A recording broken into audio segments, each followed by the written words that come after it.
My name is Winona Hale. I'm 39 years old, and I live in Minneapolis with my daughter, Camilla. I used to say I was a wife and a mom. Now I'm a single mom, a widow, and some days it feels like I'm held together by coffee and duct tape. My husband, Ethan, passed away in 2022. At the time, Camilla had just turned 7. She didn't cry when I told her. She just stared at me with these empty, stunned eyes, like her brain refused to load the meaning of my words. That silence hurt more than any scream or sob ever could. 3 years have passed since Ethan left us. Life somehow has found its way back to a kind of normal. Camilla is 9 now, in 4th grade. She's getting more beautiful and bright every day, with Ethan's smile and my stubbornness. As for me, I've had to learn how to be everything at once: mom, dad, referee, homework police, and best friend. But to get to where we are now, we had to walk through some dark places I wouldn't wish on anyone, and there is one day I still can't erase from my mind, no matter how much time passes. The day I realized that even the people we love the most can hurt our children the deepest. The day I saw my own childhood repeat itself through a box of tiny plastic bricks. It happened in August 2024. That Saturday started out completely ordinary. My car, however, had other plans. The engine had been making this ugly grinding sound for days, and I kept pretending I didn't hear it because, well, single mom finances. But that morning, when it wheezed and shuddered just backing out of the driveway, I knew I couldn't postpone it anymore. Looks like we're visiting Uncle Brian today, I sighed. Brian is an old friend from high school who owns a garage I trust more than my own reflection. My plan was simple: drop the car off, walk across the street to the little coffee shop. Camilla would drink her beloved hot chocolate, I'd survive on black coffee, and we'd kill time together like we always did. As I drove, Camilla sat in the back seat, legs crossed, completely absorbed in the book on her lap. Beside her feet was a colorful Lego box, her favorite set. It was a treehouse with a slide and a tiny swing. We'd built it for the first time the year after Ethan died, on a night when she couldn't stop crying. Since then, that Lego set wasn't just a toy, it was ours. A little world we could control when the real one felt terrifying. We were about 5 minutes into the drive when she suddenly looked up from her book. "Mom?" she asked, voice small but clear. "Yeah, honey?" She hesitated, chewing her lip the way she does when she's nervous about asking for something. "Can I go to Grandma's house today instead? I don't really want to sit in the coffee shop." I glanced at her in the rearview mirror. Camilla doesn't usually ask to go to my mom's out of nowhere.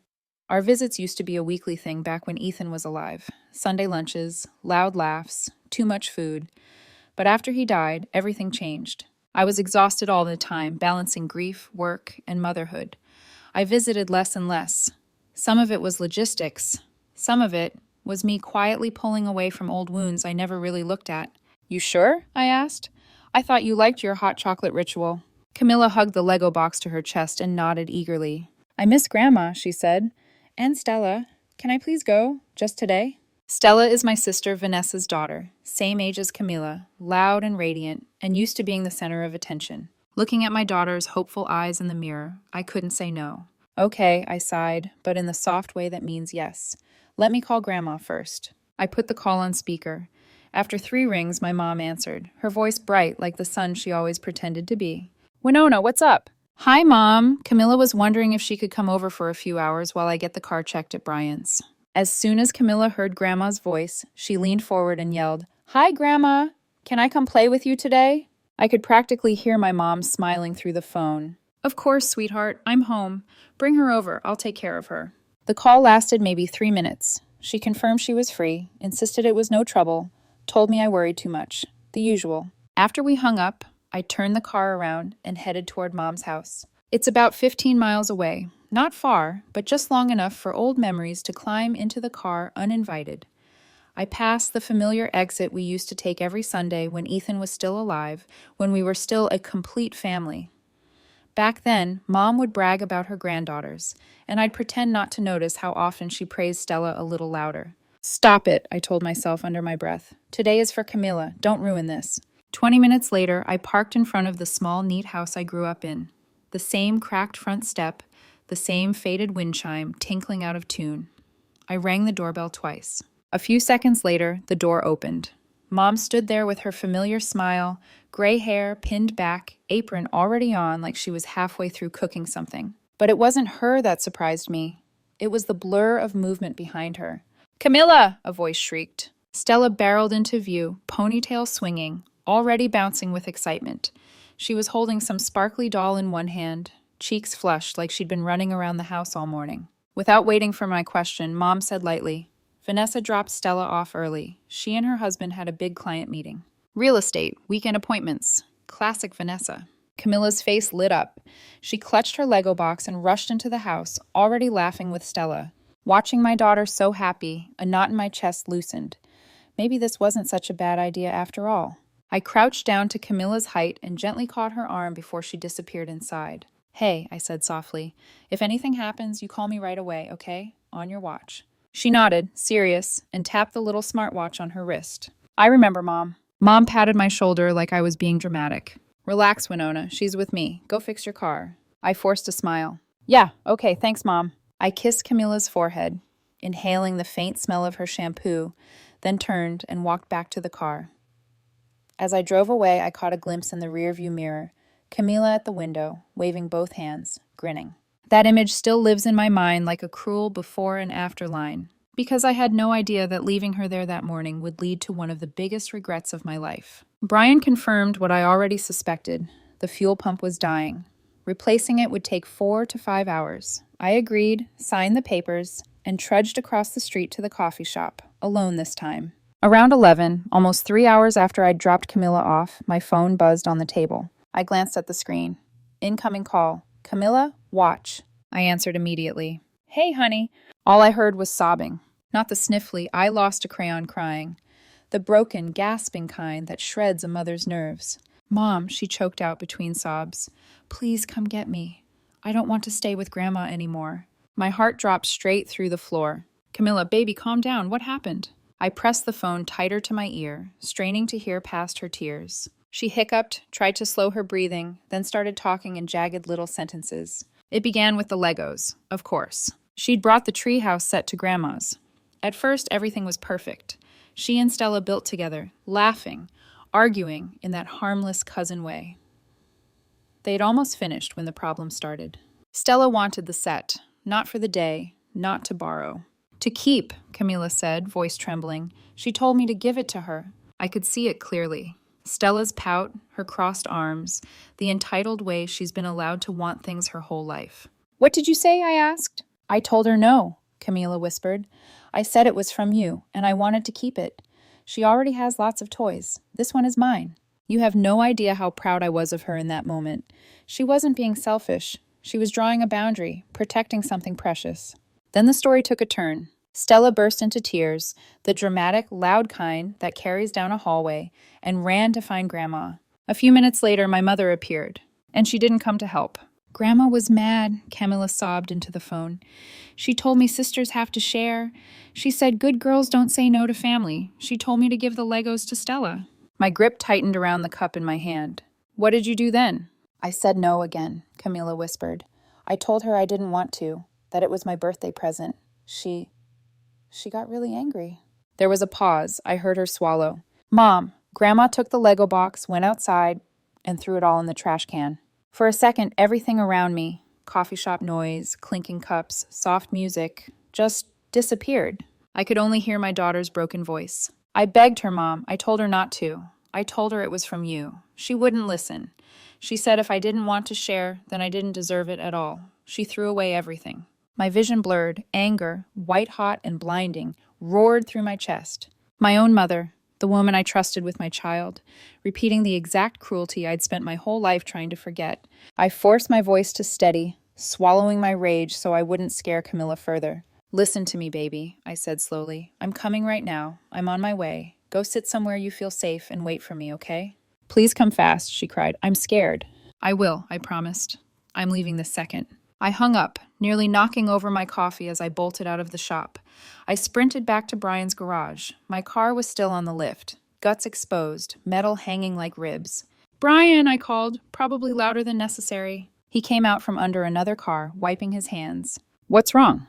"I need a car," I said, voice shaking. "Camilla's at my mom's and..." My throat closed up. "It's an emergency. Please." He didn't ask another question. He just held out his keys. "Take mine. Go." I grabbed them with a breathless thank you and ran. The drive back to my mother's house took 30 minutes. It felt like 30 years. The whole way, my mind replayed the same images. Camilla's little hands reaching toward a trash can, my mother's face twisted in that cold, for your own good expression I knew too well from childhood. I thought I'd escaped that version of her. I thought I'd left those lessons behind. When I finally pulled up in front of her house in Brian's car, I didn't walk. I stormed. The front door was unlocked. I pushed it open. Camilla was on the sofa, curled into the corner, like she was trying to disappear, her eyes red and puffy. Stella stood in the far corner of the room, hugging herself, looking uneasy. And my mother sat in her armchair, calm, composed, as if nothing had happened. The second Camilla saw me, she flew off the sofa and crashed into my arms, sobbing. "Mom," she cried into my shirt, "you came." I held her tight, one hand on the back of her head, fighting the urge to scream. "It's okay, baby, I'm here." After a moment, I gently pulled back, wiped her cheeks, and spoke softly. "Can you wait for me on the porch for a little bit? I need to talk to Grandma." She sniffled and nodded. "Okay." I watched her walk outside, my heart breaking at how small she looked. Then I turned back into the living room. "Stella," I said, keeping my voice controlled, "can you go to the back room and close the door? I need to speak with Grandma alone." She glanced at my mother, who nodded. Stella disappeared down the hallway. Now it was just me and the woman who taught me what fear felt like when I was smaller than Camilla is now. I stood there, hands balled into fists at my sides, trying so hard not to explode.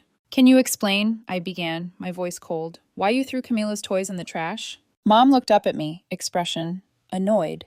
Not guilty, not ashamed, just bothered. "I was teaching her to share," she replied calmly.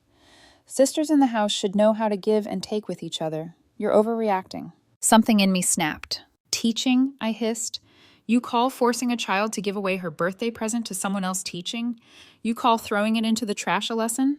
She stood up, her eyes flashing. "That's the most effective way to teach. One time like this, and she'll remember. She'll know how to behave. You and Vanessa were the same. Your father threw away your toys when you didn't share, and look, you two turned out fine." I froze. For a heartbeat, I was 9 years old again, watching my favorite doll disappear into a black trash bag because I wouldn't give it to Vanessa. I remembered my own screaming, my father's anger, my mother's silence. We didn't turn out fine, we turned out terrified. I swallowed hard, my voice shaking now, not from fear, but from a lifetime of repressed rage finally bubbling over. "You think that was right?" I asked. I spent my entire childhood afraid of Dad. Vanessa and I pretended to love each other because we were scared of losing things, not because we actually felt safe. That wasn't love, Mom. That was control. She narrowed her eyes. "Are you lecturing the woman who gave birth to you?" There it was, the trump card she always played. I took a step closer. "No," I said quietly. "I'm protecting the child I gave birth to." I took a breath, feeling my decision solidify inside me like concrete. Camilla already lost her father. She does not need a grandmother who throws away the few things that make her feel close to him. If you can't understand that, then you don't get to be around her. Her lips thinned. "If you're going to be this stubborn," she snapped, "then don't bring that girl to my house again." The words hit me like a door slamming shut. For a moment, I just stared at her, really stared, at the woman who raised me, at the woman I'd spent my whole life trying to please. Maybe she'd always been like this. Maybe I was only now willing to see it. "If that's what you want," I said quietly. Then I turned around and walked out, leaving her standing in the middle of her perfect living room. On the porch, Camilla sat on the step, hugging her knees. She looked up at me, eyes wide, searching my face. "Are we going home?" she whispered. I reached out my hand. "Yes, sweetheart," I said softly. "We're going home." She took my hand like it was a lifeline. We walked down the steps, across the small yard, and back to the car. I didn't look back at the house. As I buckled her in and slid behind the wheel, one thought pounded in my head. Never again. I will never let my daughter be hurt like this again. Not by strangers, not by family, not even by my own mother. I started the engine and pulled away, leaving my childhood home and the woman inside it, shrinking in the rearview mirror. The road back from my mother's house blurred into a tunnel of gray. Houses, trees, signs, it all smeared together like wet paint while my hands strangled the steering wheel. The only thing that felt real was the weight of Camilla in the back seat. She was too quiet. No humming, no tapping her feet, no soft little questions about the world like she usually asked on car rides.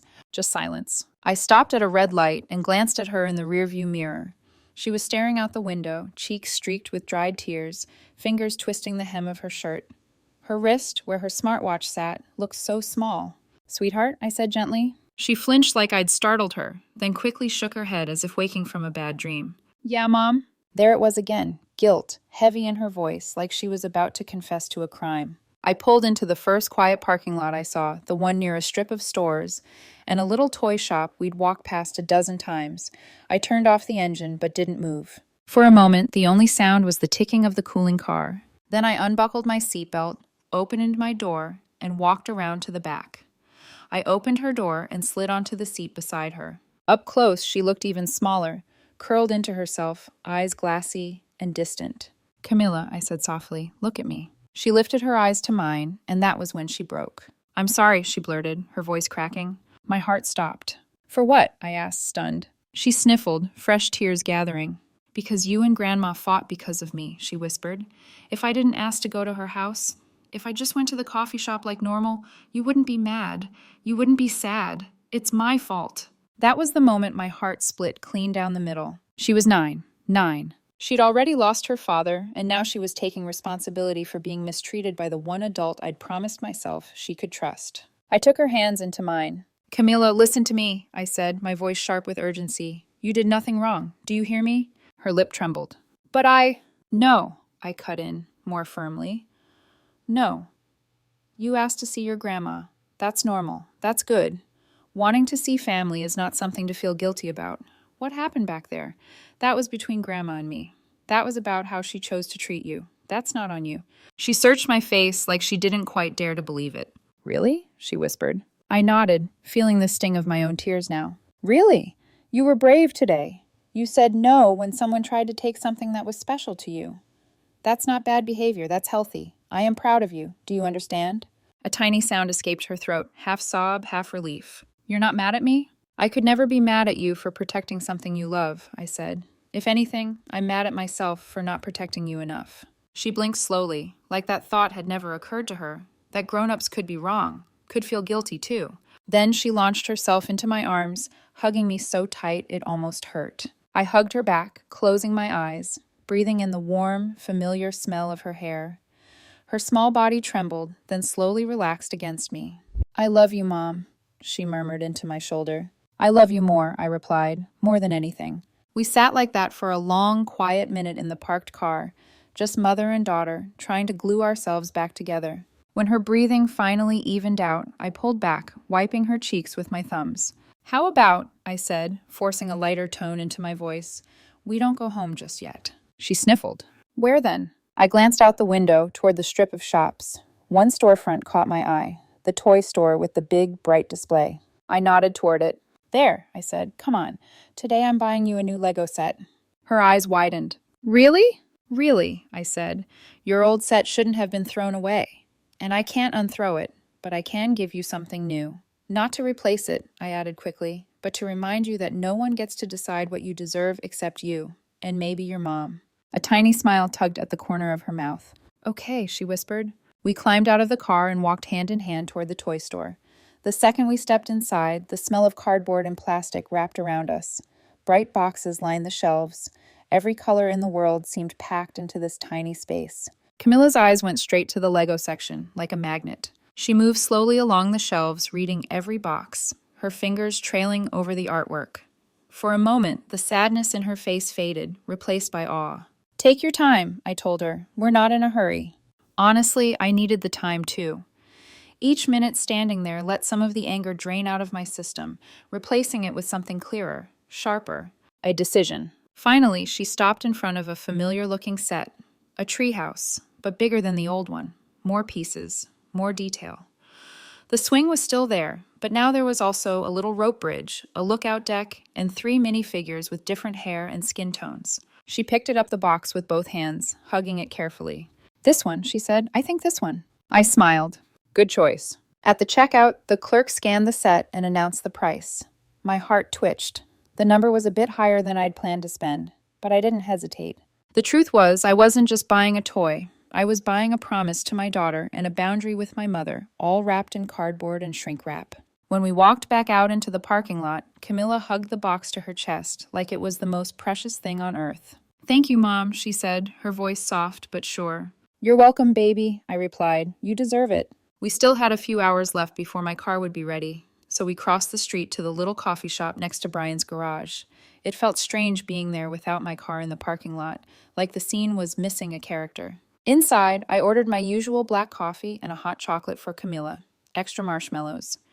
We found a small table by the window. Camilla carefully opened the Lego box, spreading the pieces out over the table. She began building immediately, her focus laser sharp. Watching her small fingers sort and stack the bricks calmed something in me. Kids are resilient in ways adults forget how to be. Meanwhile, my phone sat on the table, screen down. The first buzz made me flinch. I turned it over. Mom. I swallowed and let it ring until it stopped. The second buzz came less than a minute later. Mom again. Then, Mom, missed call. Then, Vanessa, incoming call. Of course, Mom would call Vanessa. Vanessa would be the bridge, the negotiator, the reasonable one. I imagined the story my mother was telling right now. Winona is overreacting. The kid is spoiled. I was just teaching her to share. She screamed at me in front of the children. My jaw clenched. The phone buzzed again. Then again. Mom. Vanessa. Mom. Vanessa. Each call felt like a hand tugging at my boundary, trying to drag it back where it used to be. Camilla slid a small, half-built treehouse toward me. "Look," she said, shy happiness creeping into her voice. "It's already starting to look like one, right?" I forced my gaze away from the phone and focused on her. "It looks amazing," I said. "You're really good at this." She smiled, genuinely this time, and bent back over the pieces. I picked up the phone. For a second, I hovered over the answer button on Vanessa's name. If I picked up, I knew how the conversation would go. "Mom is old, Winona. She didn't mean it." "You know how she is. Just let it go." "You're making too big a deal out of this. It was just a toy." "Just a toy." The same words Dad used when he threw mine away. I put the phone back down, face down this time, and slid it to the edge of the table. Camilla glanced up. "Aren't you going to answer?" she asked. "Not right now," I said. "Right now, I'm with you." I reached out and tapped the Lego base plate gently. "Tell me how this works. What's your plan?" She brightened, launching into a detailed explanation of where the little ladder would go, how the swing would hang, where the minifigures would stand. While she talked, I made a decision I knew would hurt, but also knew I had to make. I wasn't going to my mother's house again with Camilla until something changed. Not a fake apology, not a, "if you were hurt, I'm sorry." A real apology, to my daughter, from the woman who hurt her. And if that never happened, then my child would grow up knowing she had a mother willing to walk away from anyone, blood or not, to keep her safe. Even my own mother. By the time Brian called to say my car was ready, the treehouse on the cafe table was half done, surrounded by tiny piles of bricks and an empty cup of hot chocolate. Camilla yawned, satisfied and sleepy. "Ready to go, sweetheart?" I asked. She nodded, carefully placing the built section back into the box. As we walked toward the garage, I glanced at my silent phone one more time. 10 missed calls, 5 from Mom, 5 from Vanessa. I turned the device completely off and slid it into my bag. If they wanted to talk, they could wait. Right now, my daughter walked beside me, hugging a new world in a box against her chest. And for the first time in my life, I chose her feelings over my mother's. I had no idea that very soon my family would show up on my doorstep, uninvited, with apologies, gifts, and an offer that would shake the foundation of everything I thought I knew about my mom. But that came later. That day, as we drove home in my newly fixed car, all I knew was this. The line had been drawn, and I wasn't stepping back over it. I had no idea that this was just the beginning. By the time Camilla and I pulled onto our street, the sun was dipping low. One of those tired August evenings where the heat finally surrenders and the whole neighborhood feels washed out and quiet. I was exhausted. Camila was exhausted. All I wanted was to unlock our front door, put her in a warm shower, heat up leftovers, and pretend the world didn't exist for one night.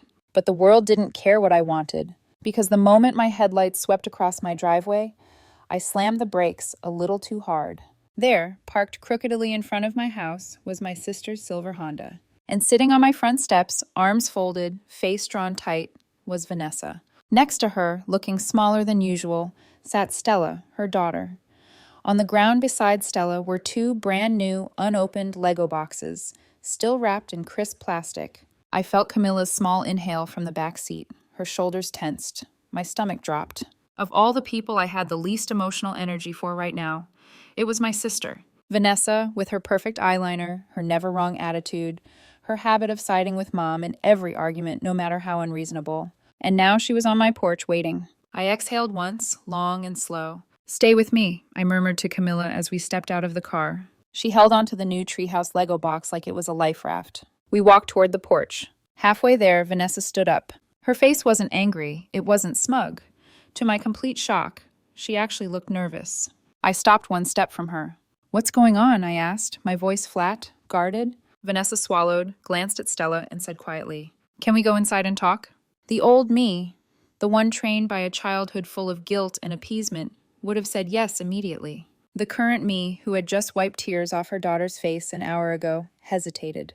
But then I saw Camilla and Stella both shifting awkwardly, staring at their shoes, like they were each afraid of making the first move. This wasn't their fault. They were just kids caught in the grown-up crossfire. So I unlocked the door. 5 minutes, I said, that's all. Inside the house. We stepped into the living room. I motioned for the girls to sit on the sofa. They obeyed, quiet, tense, hands folded in their laps. Vanessa and I stood a few feet away, facing each other, the space between us electric with unspoken history. My sister took a slow breath, turned toward Stella, and gave her a small nod. Stella immediately stood up, walked to Camilla, and stopped right in front of her.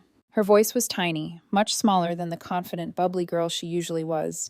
"Camilla," she said, "I'm sorry about today. I shouldn't have asked for your Legos, and I shouldn't have cried and told Grandma you were mean. That was wrong." Camilla blinked, surprised. Then she looked up at me. I nodded gently. Camilla turned back to Stella and whispered, "I forgive you." And just like that, a knot in my chest loosened.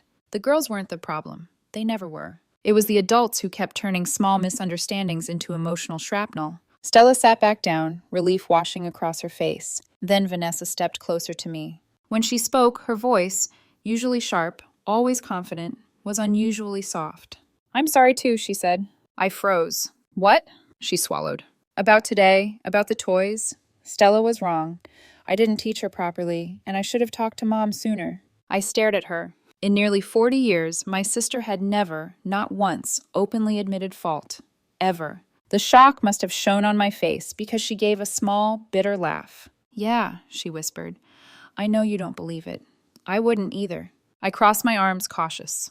"Why now?" She looked at the girls, then back at me. "Because this isn't about you and me," Vanessa said quietly. "It's about them." She gestured toward Camilla, especially her. My throat tightened. "Camilla doesn't need pity," I said. "I'm not pitying her," Vanessa replied. "I'm acknowledging something I should have acknowledged a long time ago. She's already lost so much. She shouldn't lose her family, too." That was the first time Vanessa had ever said something genuinely empathetic about my daughter, and it hit hard. "I'm not asking you to forgive Mom right away," she continued, "but if she comes to apologize, please consider listening." I exhaled sharply. "Forgiving her isn't up to me," I said. "It's up to Camilla." Vanessa blinked. Her eyes softened. "You're a good mom, Winona," she said quietly. My heart jerked, because my sister had never said those words to me. But she didn't try to hug me or sugarcoat it. She just meant the words and left them hanging between us. The room fell silent for a moment. Then Stella spoke up. "Can we play?" she asked in a small voice. Camilla hesitated, then nodded. Within seconds, the tension in the room eased. They sat cross-legged on the rug, showing each other the new Lego sets. Little giggles began to replace the heaviness of the day. Watching them, I slowly exhaled. Maybe the cycle didn't have to repeat. Maybe it could end with them. After a few minutes, Vanessa gathered her purse. "We should go," she said. "I just wanted to make things right for the girls." She stopped at the door and looked at me one more time. "I'll talk to Mom," she said. "Just give her a chance if she tries." I didn't promise anything. I didn't have to. Vanessa nodded, accepting the unspoken boundary, then took Stella's hand and walked to the car. The door closed behind them. The house felt quiet again, peaceful even. For the first time that day, the air didn't feel so heavy. And I had no idea that in just 48 hours, my mother, stubborn, unbending, prideful, would show up on my doorstep holding a gift box and a trembling apology that would crack open everything I thought I knew about her. 2 days passed. 2 very quiet days. Camilla went to school like normal, built her new Lego treehouse piece by piece every evening, and slept without nightmares. That alone felt like a miracle. As for me, I avoided my phone like it was made of fire. Calls from Mom, ignored. Calls from Vanessa, ignored. Text notifications, swiped away unopened. I needed space. I needed quiet. I needed to make sure I didn't say something I couldn't take back. But even silence can't stop what's meant to confront you. Monday afternoon, when the final school bell rang, I picked Camila up as usual. She climbed into the car, backpack slung over her shoulder, hair messy from recess. She was humming, actually humming. My heart relaxed. "Good day?" I asked. She nodded. "Mrs. Lang said my reading journal is the neatest in the class." "That's because you inherited your dad's handwriting," I joked. "Mine looks like chicken scratch." She giggled. A small moment, but a beautiful one. We turned the corner onto our street, and both of us fell silent. Because parked right in front of my house were two cars. My mother's dusty blue sedan and my sister's silver Honda. And standing together on my porch, as if rehearsing a scene they weren't sure how to play, were Mom and Vanessa. In Mom's hands was a large, carefully wrapped gift box. Camila froze, her fingers curled tighter around her backpack straps. I parked slowly, carefully. Everything inside me tensed, instincts coiling, defenses rising like barbed wire. "Mom?" Camila whispered. "I see her," I said quietly. "She's waiting for us." We got out of the car. Mom turned, and the moment her eyes landed on Camila, on her small frame, on her cautious expression, Mom's face crumpled.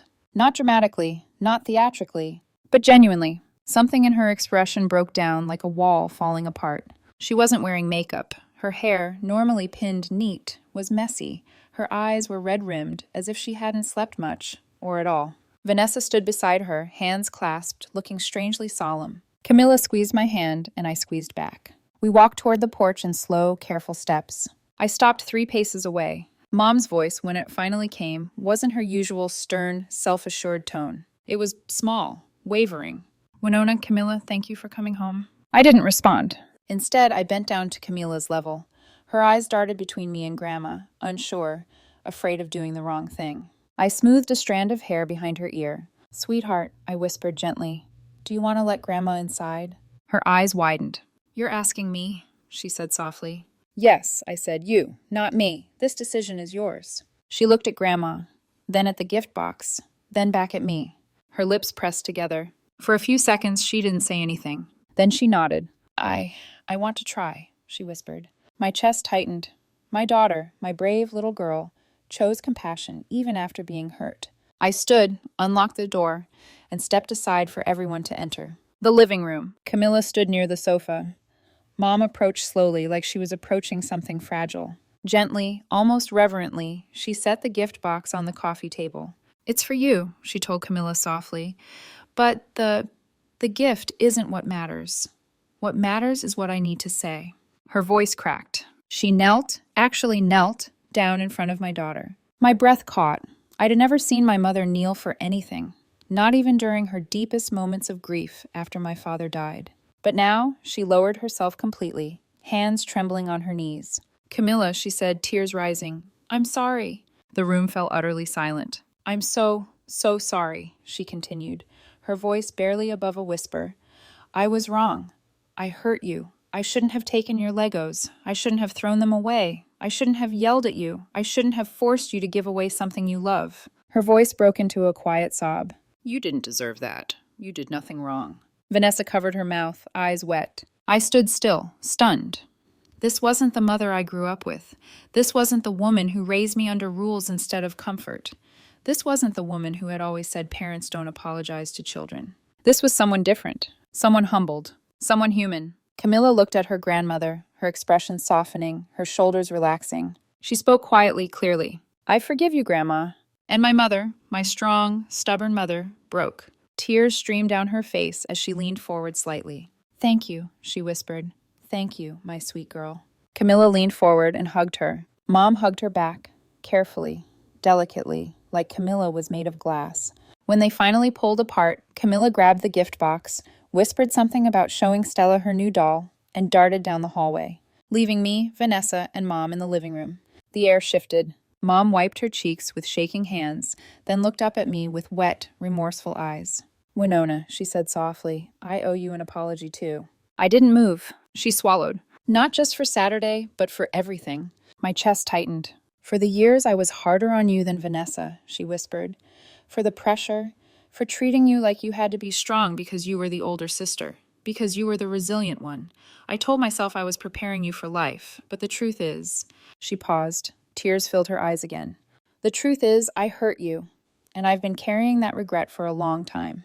I couldn't speak, my throat felt too tight. But Mom didn't stop there. With trembling hands, she reached into her purse and pulled out a stack of papers, thick, official-looking, bound neatly with clips. She placed them on the coffee table. Vanessa gasped softly. My mother took a small breath and said, I've created trust funds, one for Camilla, one for Stella.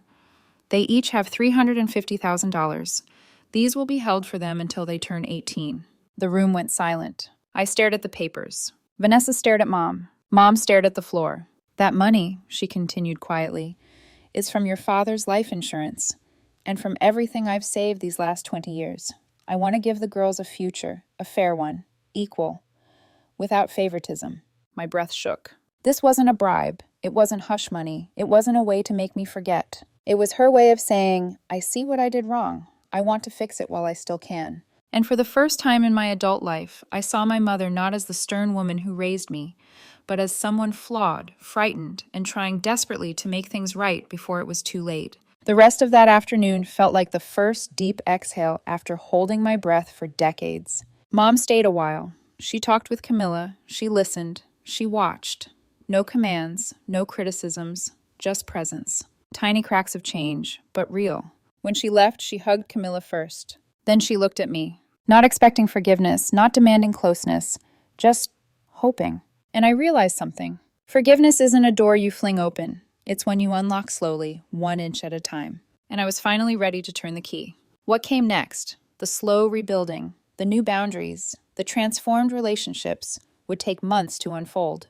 But that day, that moment on my living room carpet, everything changed. After Mom and Vanessa left that afternoon, the house felt different. Not quieter, not heavier, just different. Like the air itself had shifted, like something old had finally cracked open and let a little light in. Camilla ran to her room with Stella, the muffled sound of giggles and plastic bricks clinking together drifting down the hallway. For the first time since the incident, she sounded like herself. Playful, safe, unburdened. I stood in the living room for a long time after the front door closed. My eyes kept drifting to the stack of trust fund documents on the coffee table. $350,000 for Camilla. $350,000 for Stella. Money I didn't know my mother had. Money she had quietly saved for decades.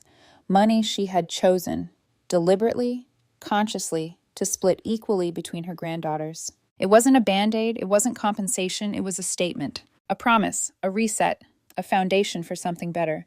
And yet, money didn't erase what she had done. What mattered was what she did next. 1 year later, if someone walked into our lives today, they'd never believe what things looked like a year ago. Camilla turned 10 last month. She's grown taller, more confident, with a quick laugh and a sharper sense of her own worth.